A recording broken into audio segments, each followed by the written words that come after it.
Good evening. My name is Lisa Murray. I'm the director here at the Bass Harbor Memorial Library in Bernard. And I thank you for coming tonight for this program with Sarah Tewhey through a different lens. And before I turn over the program to Sarah, I just had a couple of housekeeping issues to pass along. I'm sure all of us are familiar with Zoom at this point, but if you're not, I can't control your view of this program. You can do that by pressing the view button on the top right of your Zoom window. And if you have any other technical issues during the program, feel free to message me in the chat and I'll see what I can do to troubleshoot from afar. To move things along, I request that everybody stays muted. You're muted right now. And if you have questions that come up during the program, please post them in the chat. And if Sarah doesn't get to them during her talk, she's divided the program up into 4 sections. So she'll try to, before moving on to the next section, she'll try to get to them before she moves on. We also have a period at the end that you are welcome to unmute and we can open it up for discussion and questions as well. This program is being recorded and I should have it up on our website in our archive section within a week, and I'll send you a link and you feel free to share that with people who couldn't attend if they're interested. This program is part of the library celebration of Women's History Month. And the theme this year is Women Providing Healing and Promoting Hope. We have an archive of our previous program also on the website, and we have a great art exhibit at the library right now of local artists celebrating the theme as well. So I welcome you to come down to Bernard and check that out. Let's see, I think that's it for that. I am pleased to welcome Sarah Tewhey tonight, speaking about how traditional systems of medicine can provide a different lens through which to view our bodies and how to best utilize traditional healthcare alongside allopathic medicine to support our well-being in these challenging times. Exploring traditional modalities such as East Asian medicine can broaden our perspective of health and disease, which in turn can yield insight, understanding, and integrative solutions. Sarah Tewhey, L.Ac., is an acupuncturist, herbalist, and doula who has been in private practice in Southwest Harbor since 2009. She has studied traditional forms of healthcare for 22 years and is a respectful steward and student of East Asian medicine, Ayurveda, and Western herbal medicine. She specializes in perinatal, hormonal, and reproductive healthcare and has a deep personal commitment to providing integrative care that utilizes the best of what both ancient and modern medicine has to offer. So with that, I turn it over to Sarah. Thank you, Lisa.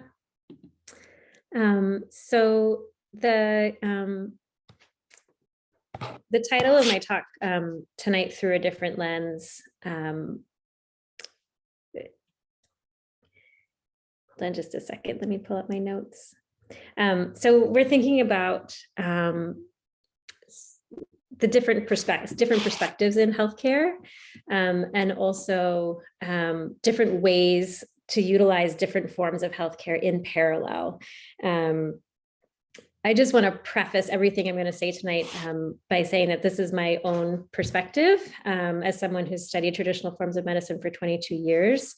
I try to be strongly rooted in ethics. I try to be strongly rooted in research and the evidence base, and we'll talk about what an evidence base in traditional medicine looks like a little bit later. Other people might have different ideas. They might lean more heavily on one system or another, and that's okay. I'm not advocating that anything that we talk about tonight is the right way. This is just the way that I see things based on my training and my experience, and what I've found to be most valuable in 2 decades of practice. And we're also here to talk about healthcare in challenging times. And I think when we think about challenging times right now, we think about COVID. We think about political upheaval. We think a lot about social unrest in this country. And so Towards the end of the talk, we'll talk about some of what I've seen over the last couple of years in my practice, and also how traditional forms of medicine can help to address some of those subclinical issues that sometimes allopathic medicine doesn't always have great solutions for. So I have just a couple of kind of acknowledgements to start with. So I did want to do a land acknowledgement. I am somebody who's descended on both my maternal and paternal sides from very early settlers to North America. And so we are on the island of Pasumcook, on land that's part of the Wabanaki Confederacy, which includes the Penobscot, Passamaquoddy, Micmac, and Maliseet people, who have cared for this place for thousands of years and who continue to face violations of land, water, and cultural rights that are a direct result of genocide and colonization. I respect the cultural traditions and values of this land's original people, and I support their sovereignty. And I'm part of personal and community work with decolonization efforts here in Maine. And I think libraries are great sources for learning more about that. So if anybody wants to learn more about land acknowledgements or about doing personal work towards decolonization, I would just encourage you. I think libraries are terrific places to learn more about that. And so the second kind of acknowledgement that I want to make, because we are talking about traditional systems of medicine that are not part of my ancestral heritage. I'm primarily trained in East Asian medicine and also in Ayurveda, which is from India. And they are outside of my own cultural traditions. So I want to acknowledge that many people who come from cultures who've preserved their own beautiful traditional systems of medicine are also regularly facing discrimination and violence here in the United States. We all need to be aware that as we learn from, utilize, and consume traditional systems of healthcare, that we are also honoring and fighting to protect the people and cultures from which they originate. So as somebody who is a Caucasian American, I see myself as somebody who has studied East Asian medicine and Ayurveda for 22 years. I don't see myself as having any ownership over those systems of healthcare. I see myself as a respectful steward. I see somebody who's trying to contribute to those traditions. And I see myself as somebody in a long line of thousands of years of people whose job is to just simply pass them forward. But I think it's important that we understand that when we talk about traditional forms of medicine that are thousands of years old, they are systems of healthcare that are completely interwoven into the cultural traditions from the people that they originated. And we always walk a fine line between appropriation and ownership versus appreciation. So the perspective that I have is that none of this belongs to me. I'm just stewarding it and passing it forward. I think here in the West, especially, we are increasingly, we are consumers of all kinds of traditional cultural practices. And so East Asian people, especially in the last 2 years during COVID, have faced increasing level of violence here in the United States. So I did just want to say before I start this talk that I think anytime we access traditional forms of healthcare that are outside of our own cultural traditions, we have to remember that accessing traditional medicine and work in anti-racism really go hand in hand. They go together. And we always need to be cognizant of that. And so that can include practices like acupuncture. It can include yoga. It can include use of rebozo in pregnancy and labor, which is a Central American technique for working with pregnant people and laboring people. We need to be cognizant of the culture that those practices come out of, and we need to be aware of the harms that those individuals and those cultures may be experiencing. So just two pieces that are important to me anytime we're talking about traditional medicine practices. So a little bit about me.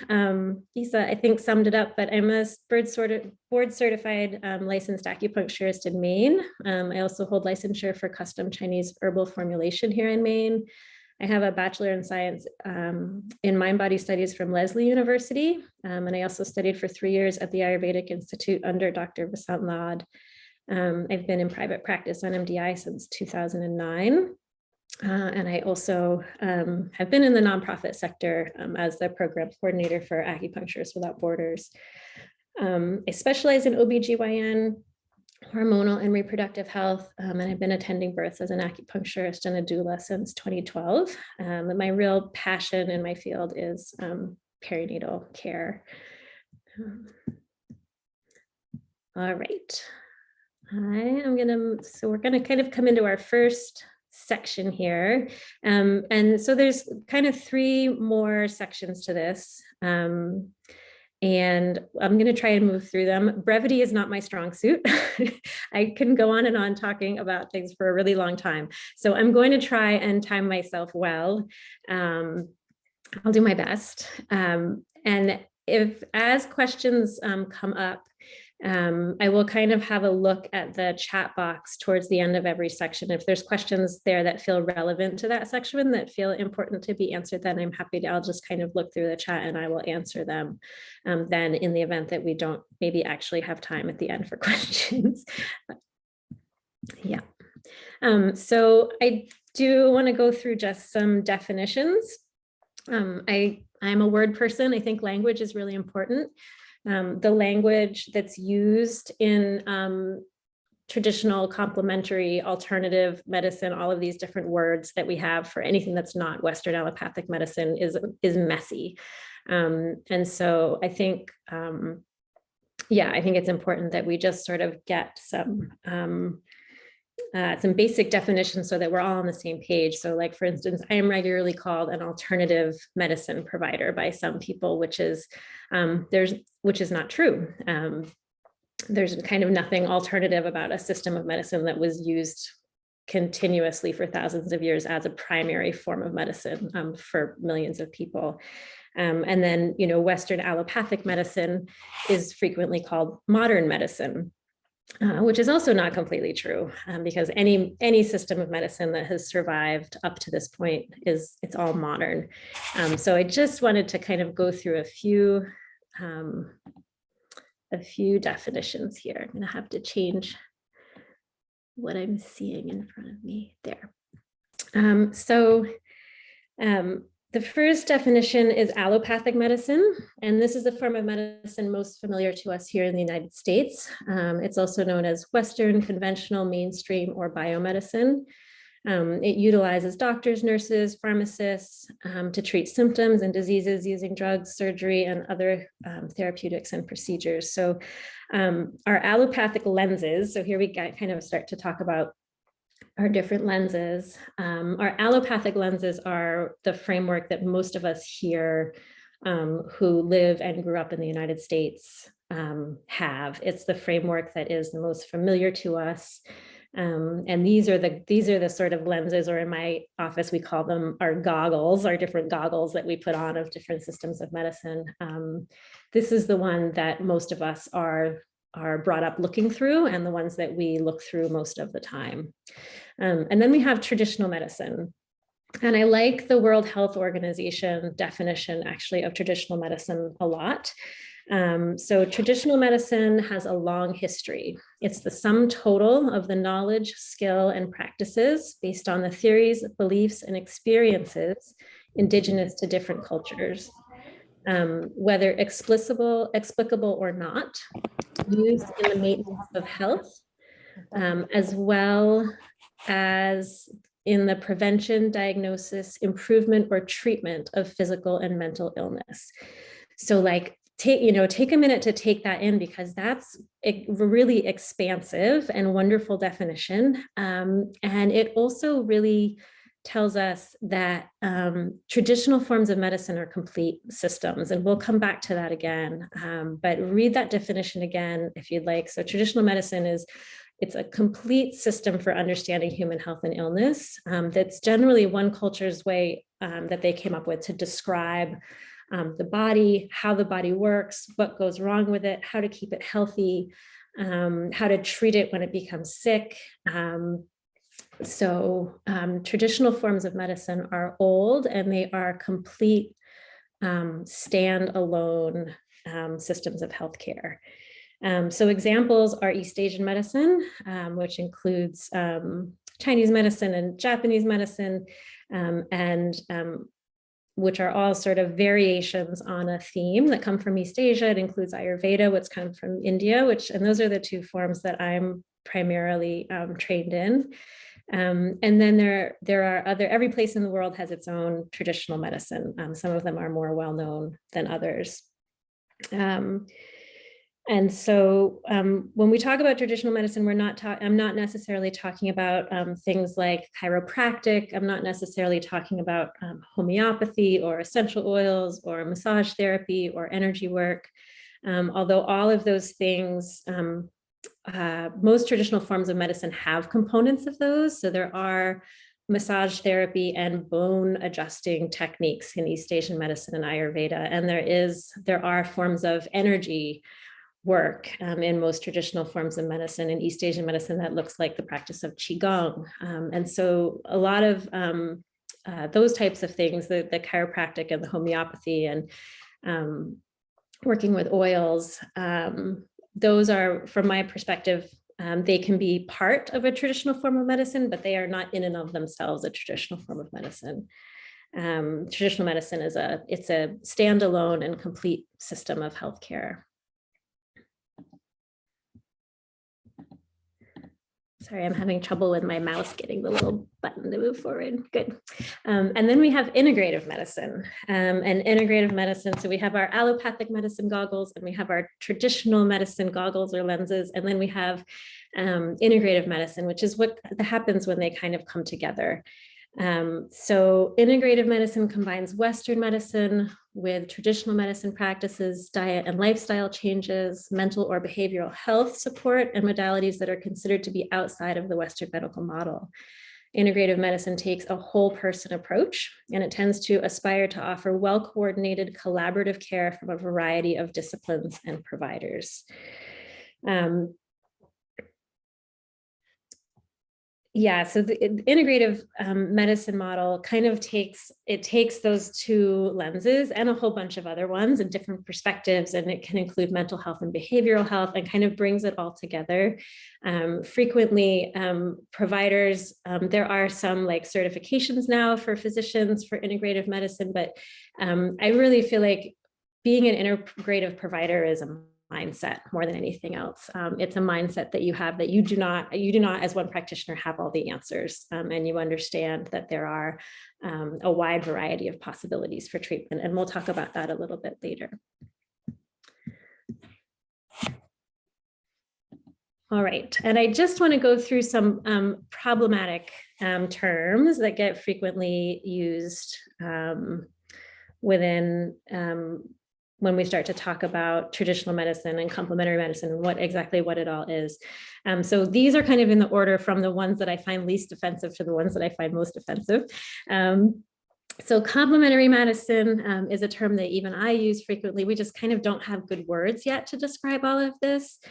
But complementary medicine signifies a modality that is being used kind of alongside Western allopathic medicine. So it kind of centers this sort of allopathic medicine, and complementary medicine is a complement.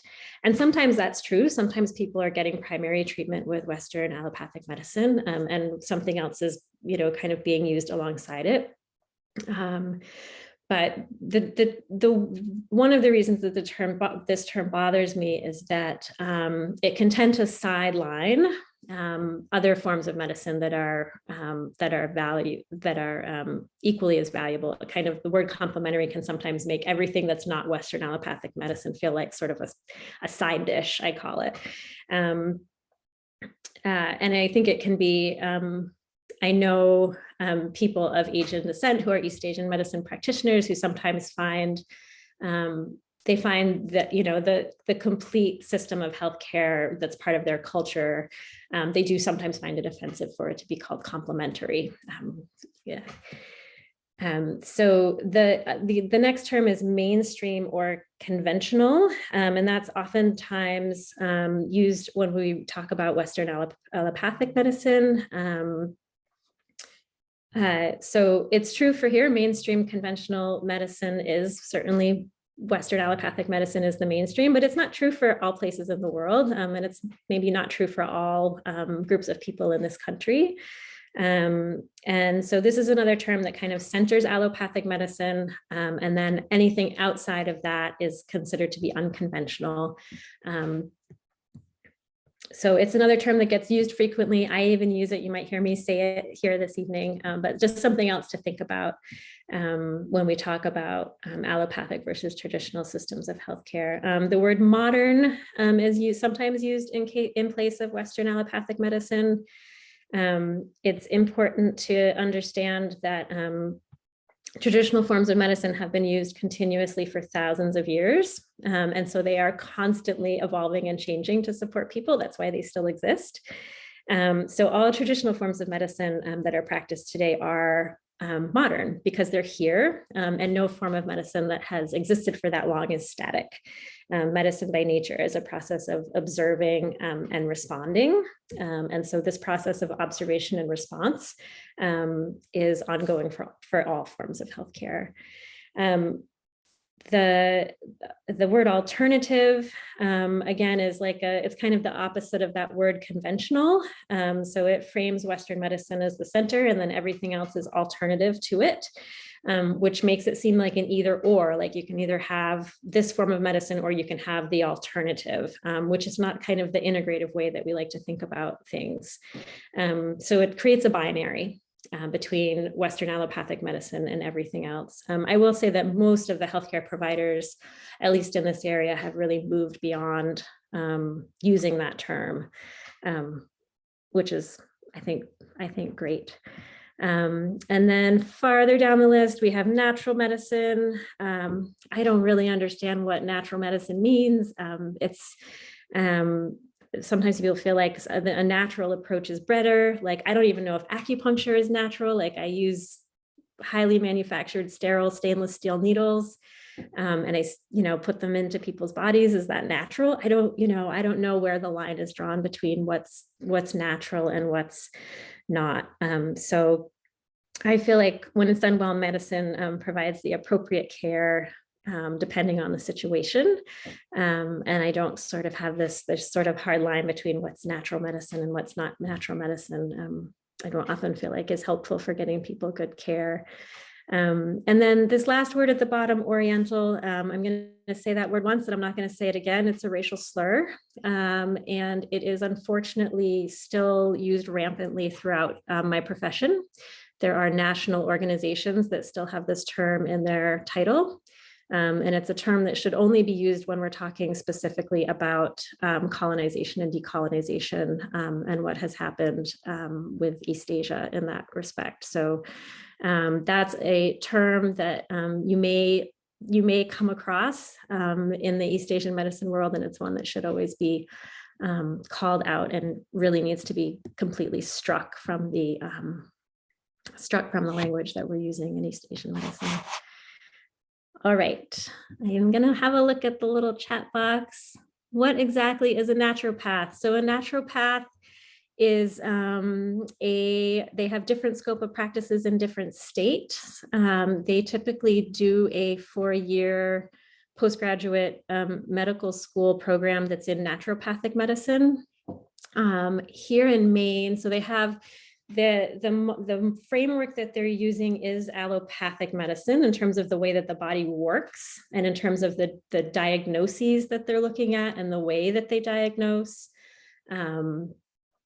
Arthritis in the allopathic medicine world and arthritis in the naturopathy world is kind of going to be the same thing. Whereas in East Asian medicine, we're talking about B syndrome and hot arthritis and cold arthritis, and it's a whole different, it's a completely different way of talking about the same thing. So a naturopath's training is more allopathic, and they tend to use, they have training in herbs, they have training in how to use targeted supplements.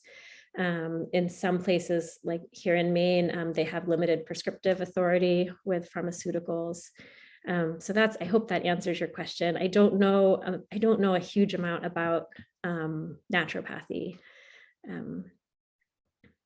Okay, so we're going to kind of move on to the next section. So we're going to look at a couple of different lenses. I'm doing a really good job with time. Anyway, I'm proud of myself. So now that we have those definitions of what allopathic medicine is and what traditional medicine is and what it looks like when they integrate, and we kind of have the words to understand what we're not talking about, we're gonna develop those three lenses a little bit: the allopathic lens, the traditional medicine lens, and the integrative lens, to kind of get a closer look at what they actually mean. So our allopathic lenses, one of the hallmarks for us is this idea of familiarity. So allopathy is the form of healthcare that we are most familiar with here in the US. It's an incredibly important way of understanding the human body. Allopathic medicine is so ingrained in our thinking that it can be challenging for us to imagine a different way. So this is for most of us here in the US, these are the lenses that we're born wearing. They are useful, they are important. As you will see later, they are life-saving. But they also, because what is comfortable and what is familiar often feels like it's safe, we can have a reluctance to accept different forms of healthcare other than this. I mean, we see this throughout the allopathic and sometimes the scientific community. It can be hard to consider that there's another set of glasses that you can put on. Because we tend to feel safe with what feels familiar to us. Allopathic medicine is rooted in the scientific method. And so this form of medicine uses randomized control trials and other methods of controlled study and research to create an evidence base for the most effective forms of care. Treatments typically must perform better than a placebo. And this is really, I think we take for granted how novel and inventive this actually is. There's, we'll talk about it in the traditional medicine lenses slide, but allopathic medicine was really one of the first that sort of created these very specific methods and ways of determining the best form of treatment fairly quickly, where it didn't have to take, it wasn't a trial and error and observational process. There's and I know we have some scientists on this call. So I think because it's familiar, we take for granted how kind of remarkable and novel this is. We also take for granted that that's not the only way to accrue evidence. And allopathic medicine is effective and it is life-saving. So it's responsible for the creation of thousands of important life-saving diagnostic measures, procedures, and treatments that are highly valuable and that should be accessible to everyone. So allopathic medicine came up with solutions for pathologies and problems that had been fatal for most of human history. And I think sometimes that gets lost because of our lenses that we have that we're so familiar with. We forget how remarkable allopathic medicine actually is. All right, and then we have our traditional medicine lenses. There are many different forms of traditional medicine that come from all over the world. So I'm just going to try and make some generalizations here of things that are, I think, kind of true of all of them. So they are complete systems of healthcare that are well developed. They are complex. They take years to study and master, and they include complex systems for understanding the body.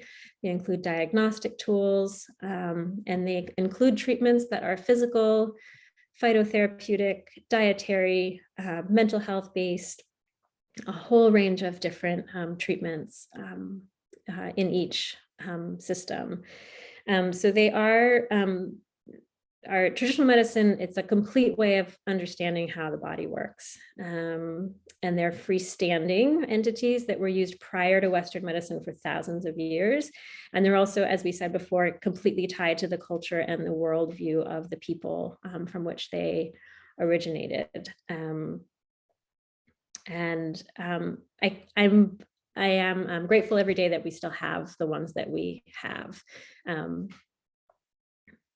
In terms of the evidence base, if our allopathic world has studies and the scientific method, then traditional medicine really has the test of time.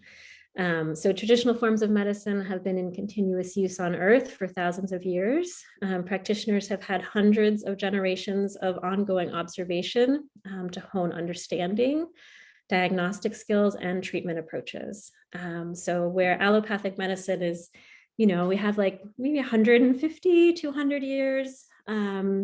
We have things like Ayurveda and East Asian medicine, 3,000, 4,000, 5,000 years of continuous use, continuous observation, direct lineages of students learning from teachers, and just watching people and watching how people react and interact with their environments. The evidence base is built on long-term trial and error that determines what works and what doesn't. And then with Western medicine, we see shorter periods of time with intensive, highly controlled studies. And so traditional medicine has its evidence via longevity. And I want to just talk for 1 minute here about another hallmark of traditional medicine and why it's hard to study, which is that traditional medicine is individualized medicine. And so I could have 20 different people come into my office with a stomachache, and none of those 20 people are going to get the same treatment. And the same person could get different treatments at different times of the year. And so it's highly individualized. And what do we need for something like a randomized control trial? We need for everybody in that group that's getting the treatment that's being studied to get the exact same treatment. And so what becomes complicated when we talk about studying traditional forms of medicine with Western scientific methods is that it's kind of like trying to put a square peg in a round hole, because there's no situation in East Asian medicine or in Ayurveda, and I think it would hold true for most forms of traditional medicine. There's no situation where you would ever give 20 people the same treatment. So it's highly individualized, and that makes it incredibly complicated to study. And then traditional medicine is holistic. So human beings in traditional systems of medicine are placed within the context of environment and are viewed as a working microcosm of elements present within the larger world. There are a variety of interconnected factors that inform human health and illness. So we're looking at physical factors, we're looking at mental emotional factors, we're looking at environmental factors, genetic ancestral factors, relational factors.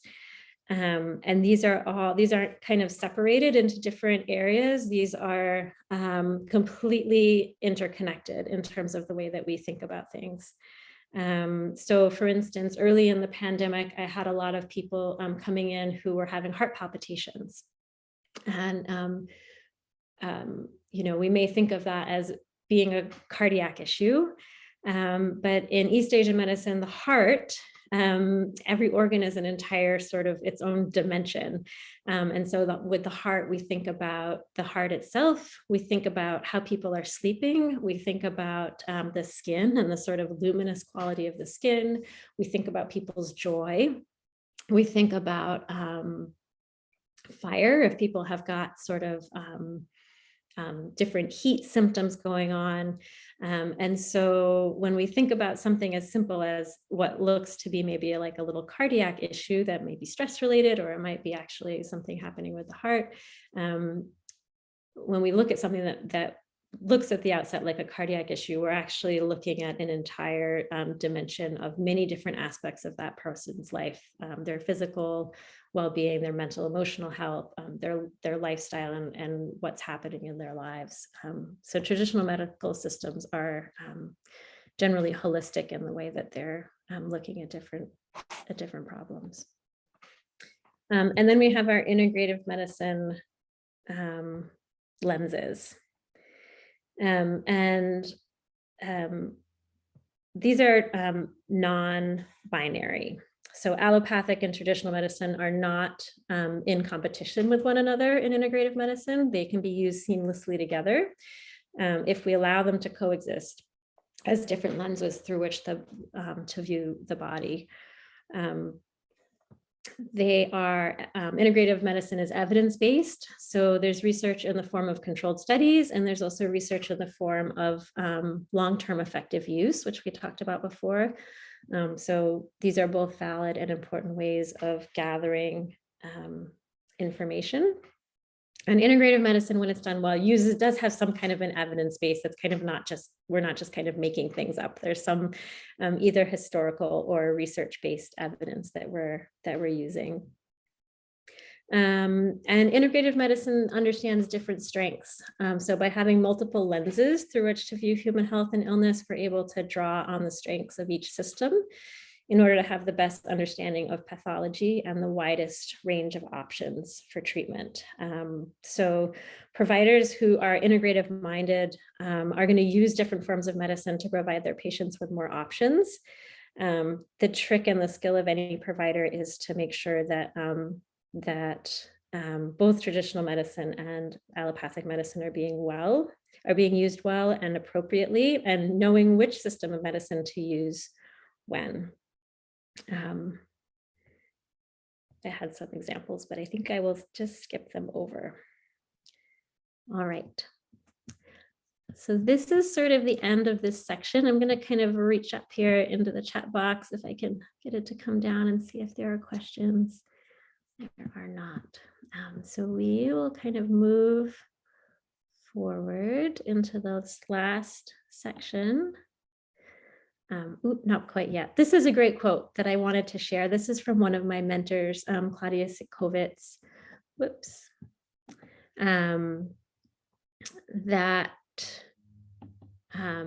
is from her book, a book that she wrote about using acupuncture in childbirth. But I just wanted to read it because I think it's beautiful in the way that it illustrates everything we've been talking about. So in working with East Asian medicine concepts of physiology and pathology, it's important to understand that they do not conflict with contemporary understanding of biochemistry and tissue function.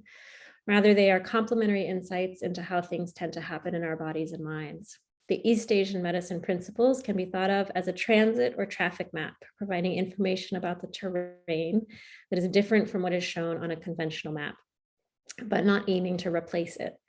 In some mammals, stereoscopic three-dimensional vision is the result of two eyes viewing the same landscape from a slightly different place, with the brain processing and integrating the information. The eyes don't agree, but we would not choose to rectify the discrepancies, as they are used to form a more useful total picture that then would be possible with only one view. So I think that really just beautifully illustrates this idea of having different lenses and the value of having multiple ways to look at health. So choosing to utilize allopathic or traditional medicine is not an either or choice.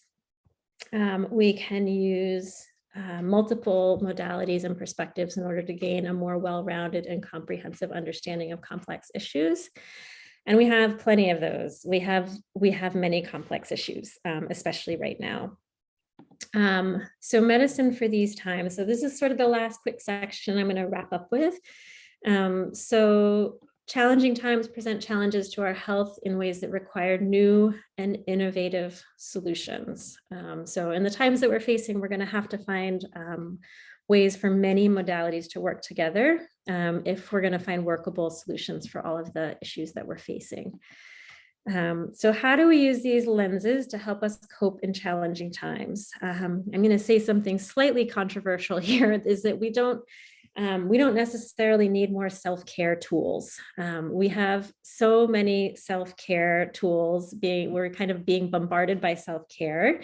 I see a lot of people who are stressed out because they're not able to do all the things that they're being told by friends or by these sort of wellness influences or by social media in regards to their diet and their lifestyle and how they're supposed to be sleeping. We don't need necessarily more tools. What we need is an understanding of how to use them well.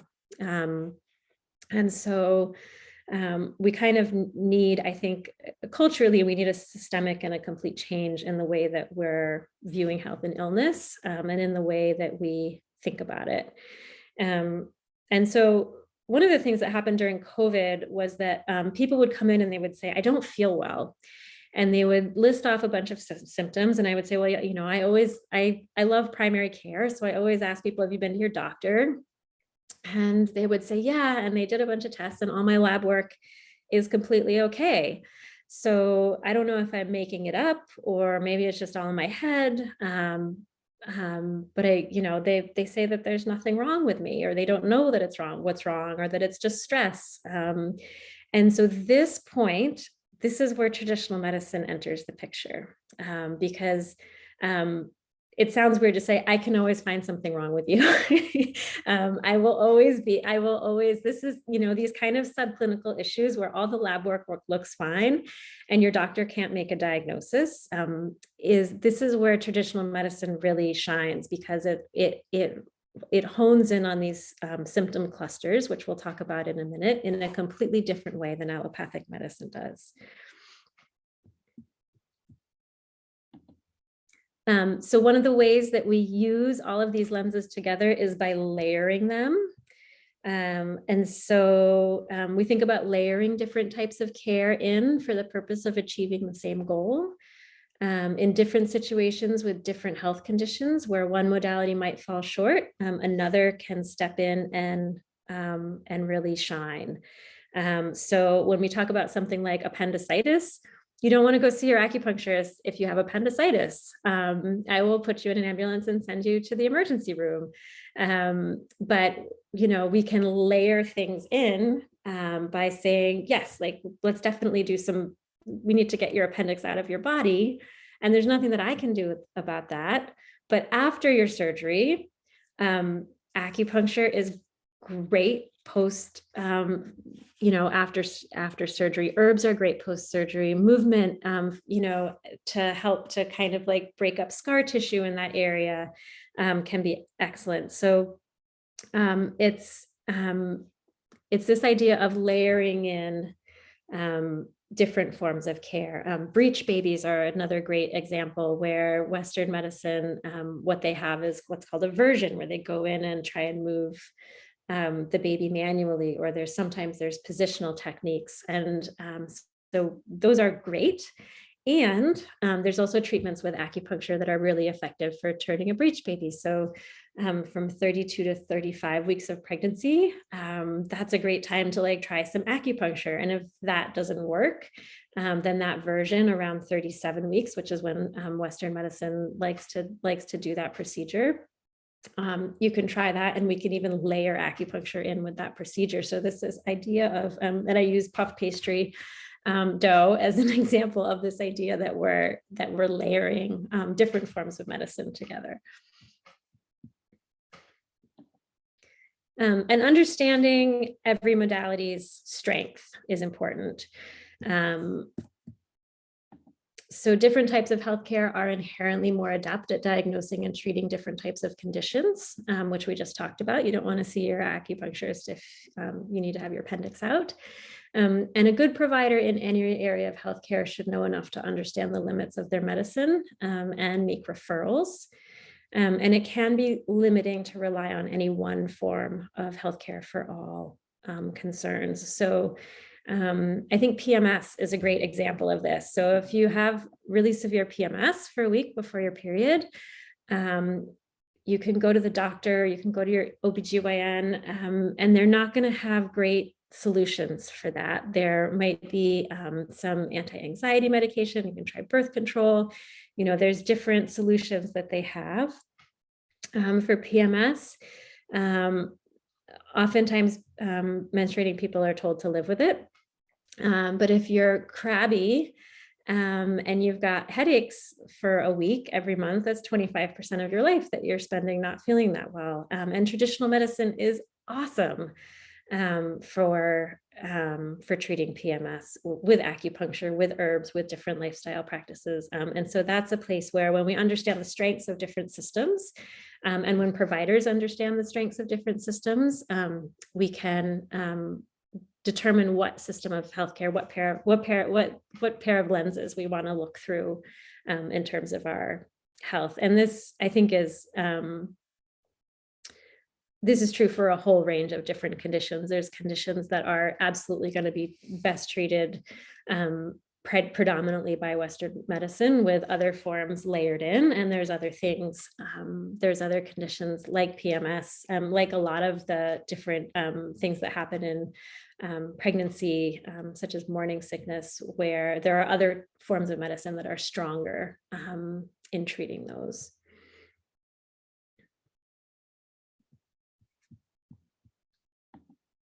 And we have this idea of symptom clusters. And so various forms of traditional medicine offer diagnoses for different clusters of symptoms than allopathic medicine recognizes. And these systems also offer treatment protocols for those diagnoses to help resolve the problem at hand. So oftentimes in my practice, patients will come in with a laundry list of symptoms that they have maybe already told their doctor about, or maybe they haven't, but if they have, it'll sound like a laundry list of disjointed symptoms that to an allopathic physician might not make any sense.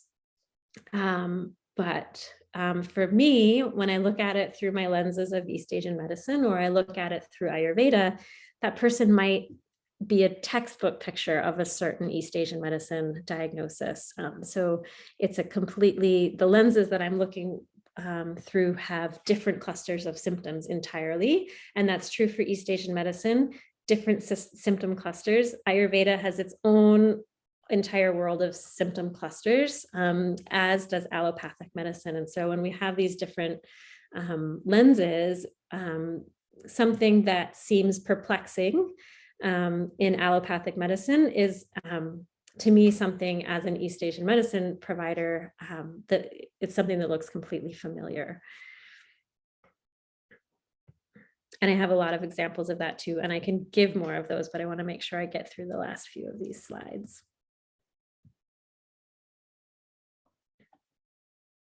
All right, so we're kind of in our last two slides here. And so I wanted to just talk briefly about the different challenges, non-COVID. So this is health challenges that are not COVID, that were health challenges that I saw during the pandemic. So as we talked about before, there are these subclinical issues. So since March of 2020, people have been experiencing symptom clusters for which there is no known allopathic diagnosis beyond sometimes stress. So people have been experiencing insomnia, palpitations, low energy, headaches, mood changes, hair loss. I've seen a lot of skin rashes and a lot of like vaginal infections that are recurrent.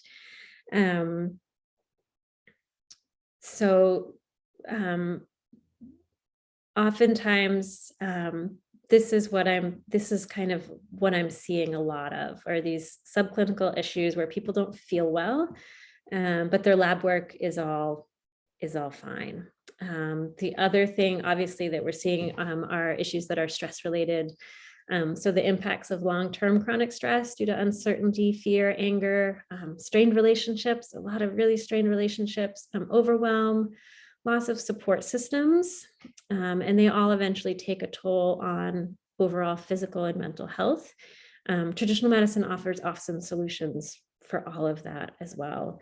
And then seeing a lot more structural issues. So with more time spent on computers and more time spent on phones, people have less help, they're getting less exercise. Many people are experiencing more physical pain and musculoskeletal issues. So neck, shoulder, hip, arm, and hand pain are certainly something that I'm seeing a lot more of. And again, we can layer in those treatments. So we can do imaging to find out what's going on. We can do the PT. We can use the non-steroidal anti-inflammatories, but we can also think about acupuncture. We can also think about herbs. We can also think about things like Tai Chi or yoga to help with all of that. And then the last slide actually is about COVID.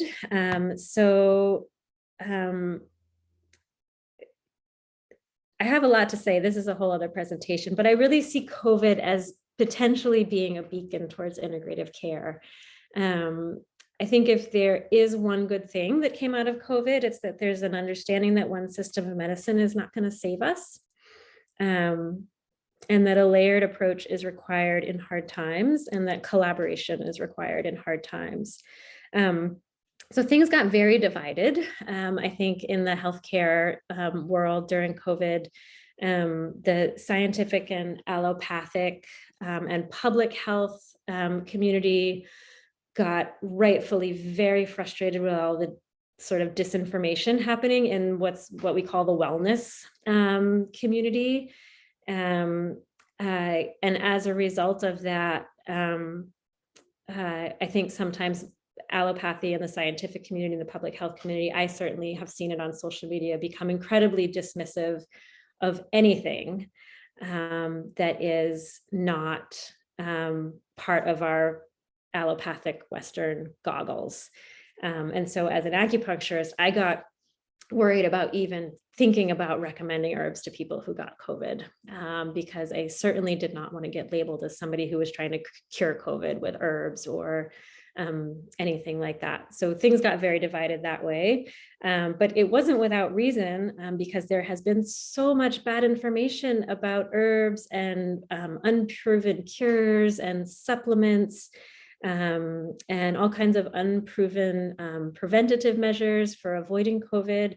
And a lot of those people really were distancing themselves from a lot of the the really good public health measures, masking and vaccination and all of those things. And so we kind of things got divided into two very divisive camps.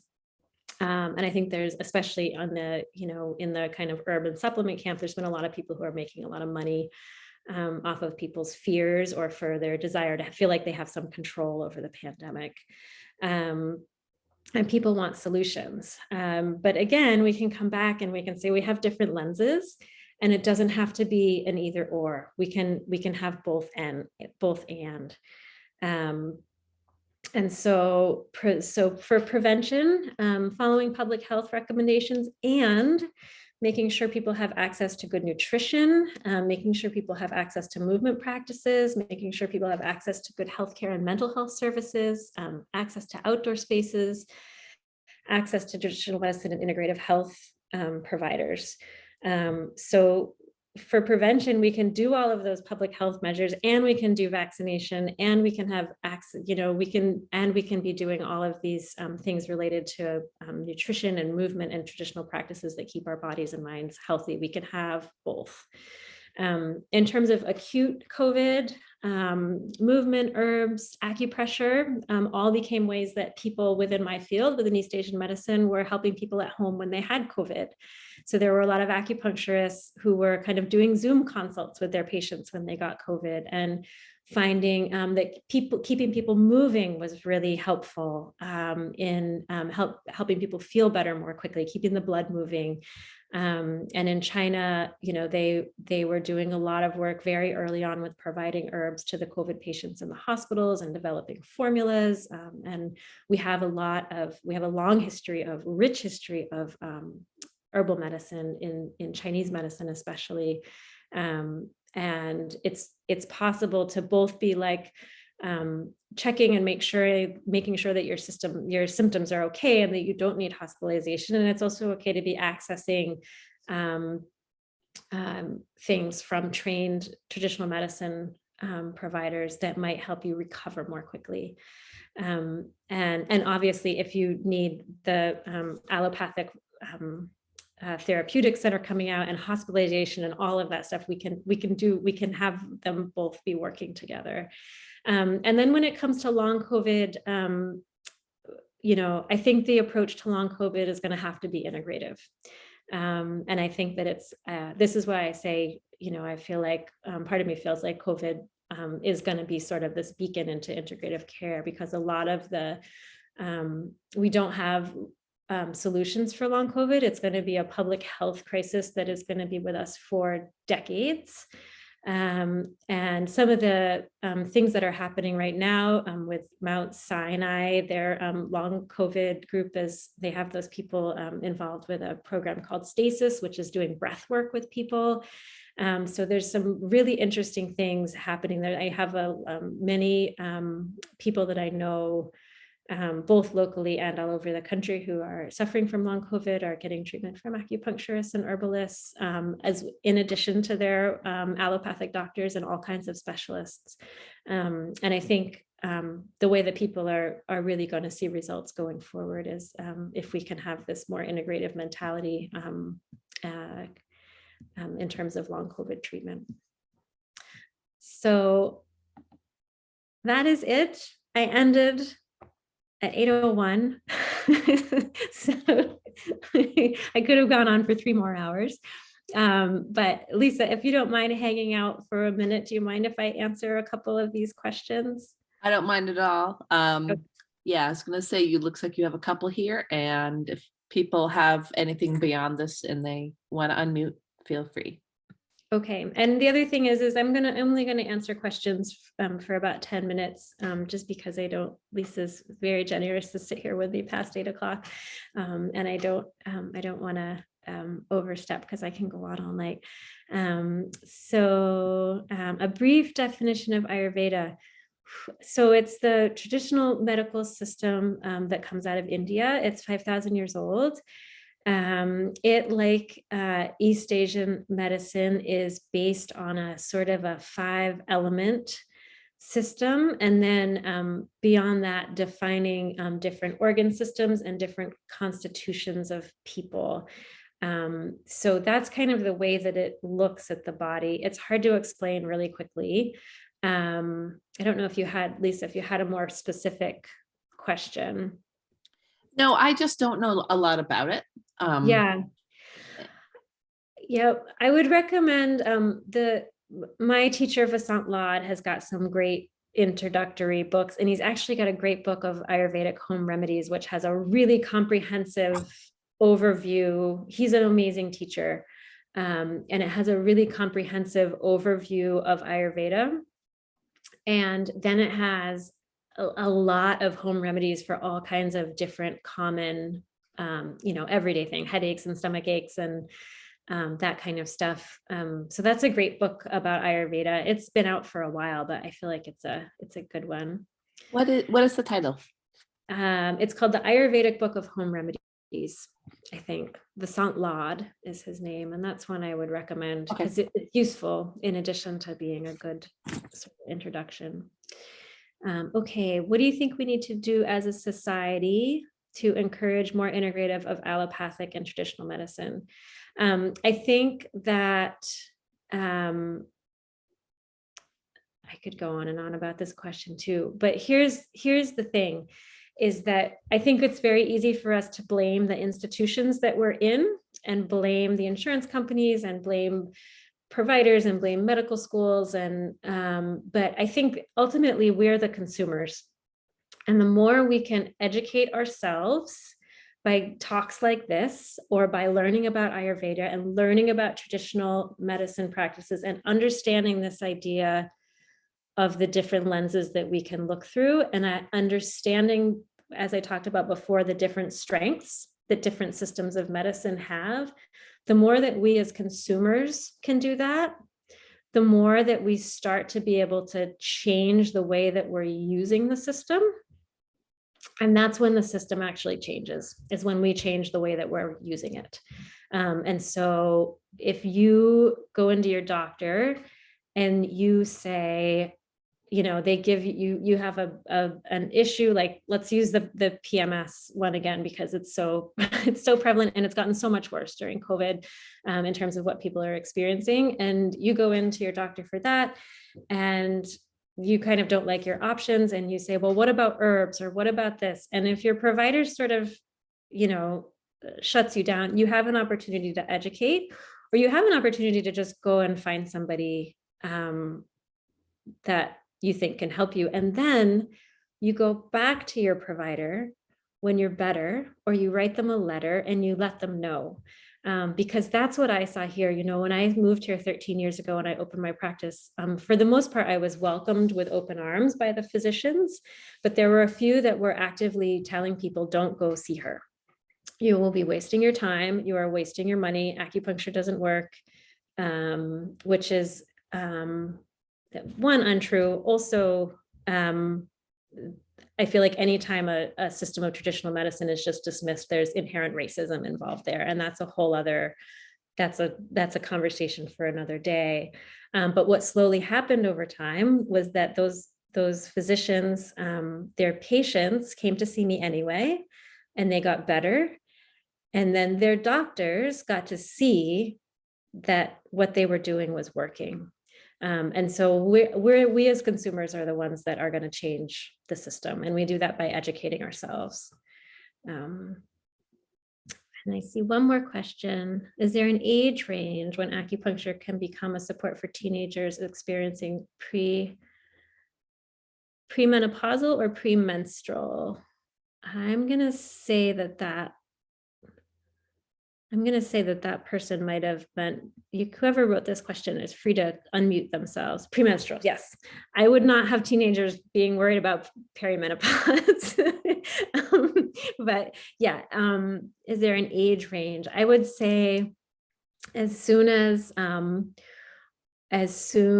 as they get their period, or even in the months beforehand. I have sons. And so, but I often hear from mothers that they know months beforehand before a first period is going to arrive. And that's also a great time to be accessing acupuncture or herbs or whatever form of traditional medicine you think is going to work best, and try different things. Because as we have seen from, as we saw in this presentation, not everything works for everybody. That's why traditional medicine will never treat 20 people with the same thing the same way, because different things work for different people. Yeah.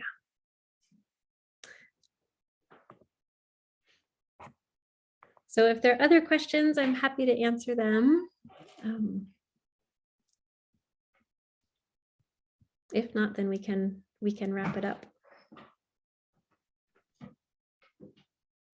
Thank you very much. This was great, and I learned a lot.